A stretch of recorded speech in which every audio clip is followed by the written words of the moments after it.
Everyone, welcome back to काव्य classes miss सपना। Hopefully आप सभी लोग बहुत ही अच्छे होंगे। गुड मॉर्निंग आप सभी को। काफी दिनों से क्लास अपडेट नहीं हो रही थी, उसके लिए सॉरी।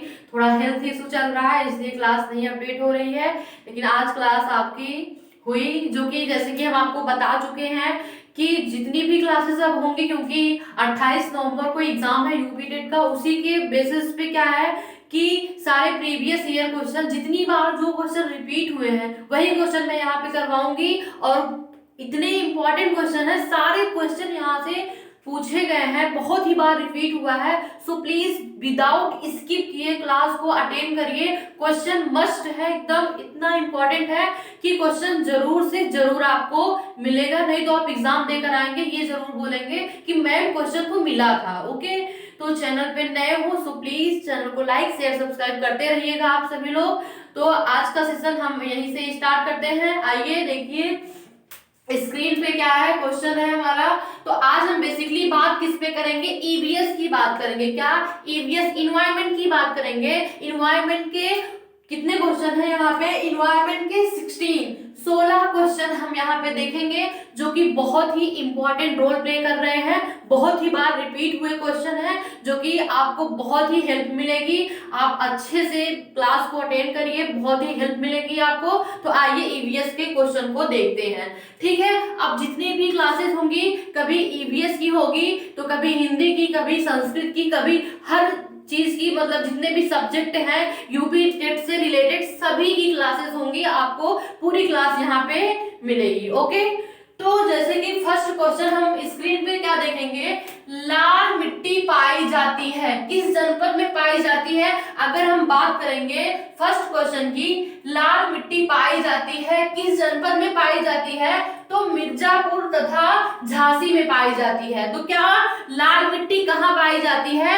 मिर्जापुर तथा झांसी में पाई जाती है। That's clear. क्या फर्स्ट क्वेश्चन आपका तैयार क्या हुआ कि लाल मिट्टी कहाँ पाई जाती है? मिर्जापुर तथा झांसी में पाई जाती है। फिर सेकंड क्वेश्चन, मैं पहले क्या सोच रही थी कि फर्स्ट क्वेश्चन मैं लिखूंगी, फिर 4 उसमें ऑप्शन दूंगी, लेकिन यहाँ लिखने का कोई मैटर है नहीं, क्योंकि मुझे आप लोगों के सारे क्वेश्चन रिवाइज करवाने हैं। अब उसमें मैं ऑप्शन दूंगी, आपसे पूछूंगी, वो मुझे बेटर नहीं लग रहा था, इसलिए मुझे ये लगा कि मैं क्वेश्चन लिख दूंगी और आंसर भी बता दूंगी। इससे चीजों आपका टाइम भी बच जाएगा। जो एक बार आप चूज करेंगे और 4 ऑप्शन पढ़ेंगे, उससे बेटर है कि एग्जैक्ट आंसर भी आपको पता चल जाएगा। ठीक है, और फिर क्या देखेंगे, दूसरा क्वेश्चन क्या देखते हैं, खाद्य श्रृंखला में किसके द्वारा ऊर्जा अंतरण होता है? ठीक है, ऊर्जा अंतरण होता है किसके द्वारा? खाद्य श्रृंखला में किसके द्वारा? तो बात करेंगे एक जीव से दूसरे को। क्या? एक जीव से दूसरे को खाद्य श्रृंखला में क्या होता है? ऊर्जा का स्थानांतरण होता है। फिर तीसरा क्वेश्चन क्या देखेंगे, तीसरा क्वेश्चन हमारा है, गुजरात भारत में नमक का सबसे बड़ा उत्पादक है, क्यों है? तो इसका रीजन ये है, उसके पास विस्तृत शुष्क तट है। क्या? कि गुजरात भारत में नमक का सबसे बड़ा उत्पादन है, क्योंकि उसके पास विस्तृत शुष्क तट है। क्या? विस्तृत शुष्क तट है। आई होप ये क्वेश्चन भी आपको क्लियर हुआ। अब फिर क्या देखेंगे, नीली क्रांति संबंधित है, ब्लू रिवॉल्यूशन किससे संबंधित है? ये क्वेश्चन काफी बार रिपीट हुआ है। क्या? ये क्वेश्चन काफी बार रिपीट हुआ है कि नीली क्रांति संबंधित है, ब्लू रिवॉल्यूशन संबंधित है मछली उत्पादन से। किससे? मछली उत्पादन से संबंधित है। फिर पांचवा क्वेश्चन हम देखेंगे, सामान्य जुकाम किसकी वजह से होती है? सामान्य जुकाम किसकी वजह से होती है? विषाणु से होती है। इट मीन्स किससे? वायरस से होती है। जैसे आपके घर में किसी एक को जुकाम हुई नहीं तो पूरे फैमिली को हो जाती है। क्यों? क्योंकि यह एक क्या है? वायरस है, यह फैलता है। हमें जुकाम हुई, वो वायरस मुझे छींक आ गई या खांसी आ गई, तो उसके थ्रू क्या हुआ? वायरस निकला, और वही वायरस मेरे मदर फादर या फिर क्या भाई बहन जो भी हैं उनके अंदर चला गया। तो ये क्या हुआ? विषाणु, मतलब फैल रहा है ये। इसलिए क्या कि आंसर इसका क्या बना कि सामान्य जुकाम किसकी वजह से होता है, तो विषाणु से होता है। विषाणु इट मींस किससे, वायरस के द्वारा होता है। फिर क्या, दाद रिंगवर्म किसके द्वारा फैलता है, रिंगवर्म किसके द्वारा फैलता है। अगर बात करेंगे रिंगवर्म किसके द्वारा फैलता है, तो यह एक कवक होती है, फंगी होती है। क्या, कवक होती है, फंगी होती है, जिसके द्वारा रिंगवर्म फैलता है। पता है मैंने आपको एक बहुत ही अच्छे ट्रिक बताई थी जब मैं पढ़ा रही थी, बायोलॉजी पढ़ा रही थी, जब मैंने बताया था कि कवक से होने वाली डिजीज, जिसमें मैंने बताया था डिप्सिटा का कुटनी है, डिप्सिटा का कुटनी है, डिप्थीरिया, टिटनेस, ये मैंने आपको अच्छे से समझाया था।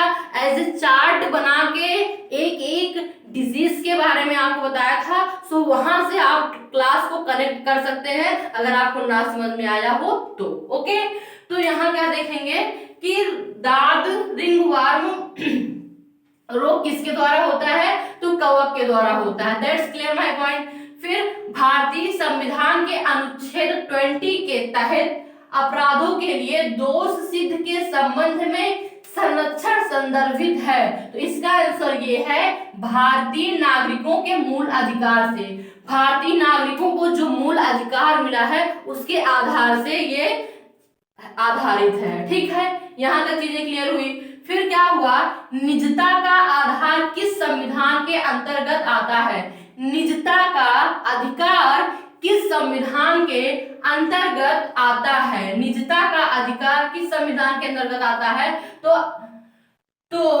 अनुच्छेद 21, अनुच्छेद 21 के अंतर्गत क्या आता है, निजता का अधिकार का आता है। ठीक है, अनुच्छेद 21। और फिर क्या देखेंगे, भारत के कुल अंतरराष्ट्रीय व्यापार का कितना प्रतिशत भाग समुद्री मार्ग द्वारा होता है। क्या, क्वेश्चन फिर से रिपीट कर रहे हैं, भारत के कुल अंतरराष्ट्रीय व्यापार का कितना प्रतिशत भाग समुद्री मार्ग द्वारा होता है, तो 98%। कितना, 98%। कितना, 98%। That's clear.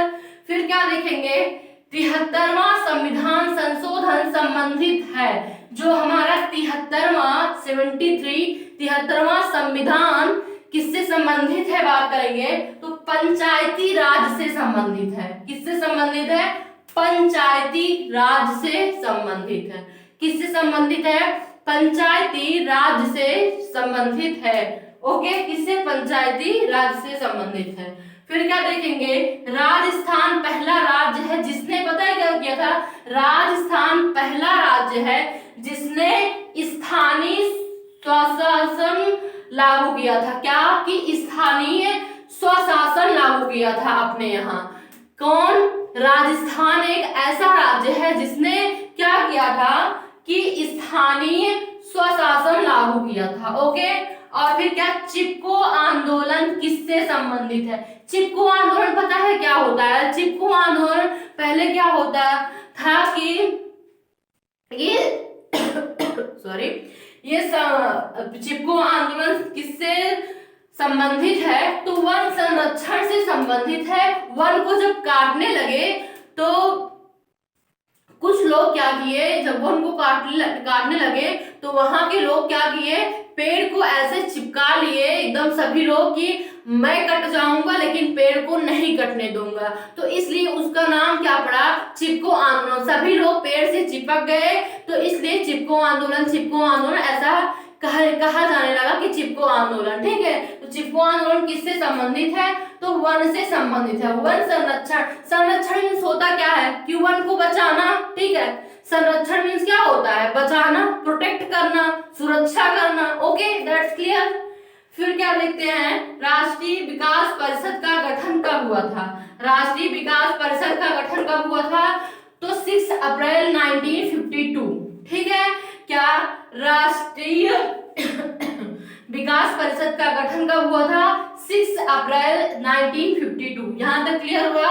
फिर क्या देखेंगे, उत्तर पूर्वी भारत की सबसे बड़ी झील लोकटक किस राज्य में स्थित है, तो मणिपुर में स्थित है। क्या, मणिपुर में स्थित है। क्या? मणिपुर में स्थित है। फिर क्या देखेंगे कि हरित क्रांति का संबंध किस फसल से है? हरित क्रांति का संबंध किस फसल से है? तो गेहूं से है। हरित क्रांति का संबंध किस फसल से है? तो गेहूं से है। That's clear. और फिर क्या देखेंगे, बिहार का शोक किस नदी को कहा जाता है? तो कोसी नदी को कहा जाता है। बिहार का शोक किस नदी को कहा जाता है? कोसी नदी को कहा जाता है। आई होप कि ये जो 16 क्वेश्चन मैंने अभी आपको करवाए, ये क्वेश्चन बहुत ही ज्यादा इंपॉर्टेंट है। ईवीएस के क्वेश्चन है सारे, जितने मैंने अभी करवाए ये ईवीएस के हैं। तो आप 16 क्वेश्चन देखेंगे, आपको क्वेश्चन पेपर में जरूर मिलेगा, 100% मिलेगा। ये मैं पक्का बोलती हूँ कि मिलेगा तो मिलेगा। ओके, तो जैसे कि क्या यहां तक चीजें आपको क्लियर हुई। आज बेसिकली हम क्या देखें कि ये जो क्या है कि ईवीएस के जो जितने भी क्वेश्चन थे हम इस पे डिस्कशन किए कि जो मुझे मेरे पॉइंट ऑफ व्यू से जो मुझे सही लगा कि हाँ ये क्वेश्चन बार बार रिपीट हुआ है, वो क्वेश्चन मैंने सॉल्व करवाए। और अब जो हमारा नेक्स्ट क्लास होगी जिसमें हम हिंदी के क्वेश्चन देखेंगे और फिर साइकोलॉजी के क्वेश्चन देखेंगे, मैथ्स के क्वेश्चन देखेंगे, जितने भी क्वेश्चन, और वो भी एकदम ऐसे देखेंगे कि बहुत ही इंपॉर्टेंट, मतलब बहुत ही जो मस्ट होगा, आना ही आना है, वही क्वेश्चन हम देखेंगे। बाकी तो जानते ही हैं एक एग्जाम में कोई सीमा नहीं होती है कहाँ से क्वेश्चन पूछ ले, लेकिन हाँ ये अपना 100% सभी को देना चाहिए कि हाँ मैं इतना कर सकता हूँ, मैं इतना करूंगी। तो ये अपना वो बनाए रखिए कि हाँ मुझे ये करना है। जैसे कि मैं ये बोलती हूँ कि हाँ मैं तैयारी करवा रही हूँ कि नहीं मैं इतना दिलाऊंगी। इट मीन्स कि मैं इतना हार्ड वर्क करती हूँ कि हाँ यहाँ से क्वेश्चन कैसे आते हैं, क्या रोल है इसका, मैं इसके बेसिस पे मैं सब कुछ समझाती हूँ। तो आज के सेशन में कितना 16 क्वेश्चन हुए, होपफुली आप सभी को बहुत ही पसंद आएंगे। और ये क्वेश्चन बार बार रिपीट हुए हैं, प्रीवियस ईयर में बहुत बार पूछा हुआ है, बहुत बार पूछा गया है, इसलिए मैंने इतने सारे क्वेश्चन करवाए। सो उम्मीद करते हैं आप सभी लोग कंसंट्रेट होके पढ़ रहे होंगे। बस थोड़ा सा इशू है, मेरी हेल्थ इस टाइम ठीक नहीं चल रही है, थोड़ा सिर में प्रॉब्लम है, सिर पेन बहुत हो रहा है, तो इसलिए क्लास डेली नहीं हो पा रही है, कभी कभी होती है, लेकिन जब भी होती है बेस्ट होती है, ये तो मुझे पता है। और खुशी इस बात की है कि आप सभी लोगों का बहुत ही ज्यादा सपोर्ट मिल रहा है मुझे, इतना देख के, ये देख के बहुत खुशी मिलती है। और आज का सेशन यहीं पे ओवर करते हैं, मिलते हैं कल। और चैनल पे नए हो तो प्लीज चैनल को लाइक शेयर सब्सक्राइब करते रहिएगा जितना ज्यादा हो सके। ओके, आप लोगों से बात करके बहुत ही अच्छा लगा हमें। तो मिलते हैं कल। Have a nice day, take care.